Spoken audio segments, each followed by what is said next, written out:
میں تو حیران ہوتا ہوں اس پہ کہ یہ کزنیں شادی بیاہ کے موقع پہ لڑکیاں ڈانس کیسے کرتی ہیں مردوں کے سامنے. کتنا برا لگتا ہے بھائی. تو لڑکیاں جوان جوان لڑکیاں باپ بھائی موجود ہیں وہ ناچ رہی ہیں. یہ کوئی کلچر ہے؟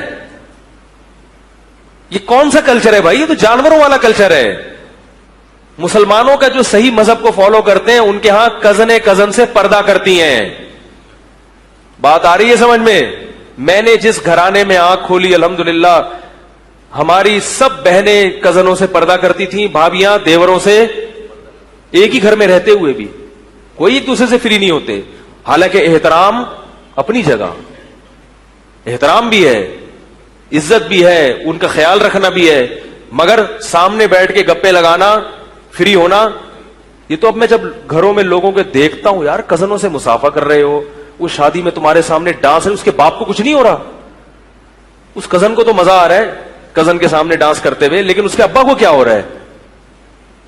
وہ یہی سوچ کے صبر کر رہا ہے کہ یار ہم بھی ناچے تھے تو اب صبر کرو بس. یہ اولاد اپنے باپ کی اتباع کرے گی, ماں کی. جب حیا ختم ہو جائے تو پھر آپ کسی کے بھی نہیں ہو, پھر کوئی خدمت ودمت سب تباہ. لوگ کہتے ہیں نا بیٹا قابو میں نہیں ہے, بیٹی قابو میں نہیں. قابو میں کہاں سے ہوگی جب آپ نے اس کو چمونی آپا کی شادی میں نچا دیا تو اب بیٹی آپ کے ہاتھ سے گئی. وہ تو شرم و حیا ہوتی ہے جب ابا سامنے آئے تو سر پہ چادر لے لے. اس قسم کی بیٹیاں ہوتی ہیں جو ابا کو کیا سمجھتی ہیں؟ ابا. جب آپ نے اس کو نچا دیا شادی میں تو اب آپ کہو کہ بیٹی میری بات سنتی کیوں نہیں ہے؟ نہیں سنے گی, کیونکہ اس میں جو ایک حیا تھی وہ اتنا کانفیڈینس آپ نے اس کے اندر پیدا کر دیا, بولڈ بنا دیا کہ اب وہ آپ کی آنکھوں میں آنکھیں ڈال کے بات کرے گی. جب تک آپ اسے روٹی کھلاؤ گے کھائے گی. جس دن آپ کی غربت کی وجہ سے روٹی کا ناغہ ہو گیا تو وہ آپ کی آنکھوں میں آنکھیں ڈال کے کہے گی کہ جب کھلا نہیں سکتے تھے تو پیدا کیوں کیا. بات آ رہی ہے سمجھ میں؟ جب کھلا نہیں سکتے تھے تو پیدا کیوں کیا. اور اگر تربیت ہوگی تو کہے گی کوئی بات نہیں ابا, ساری زندگی آپ نے کھلایا ہے, آج اگر ایک روٹی کا ناغہ ہو گیا کوئی نہیں.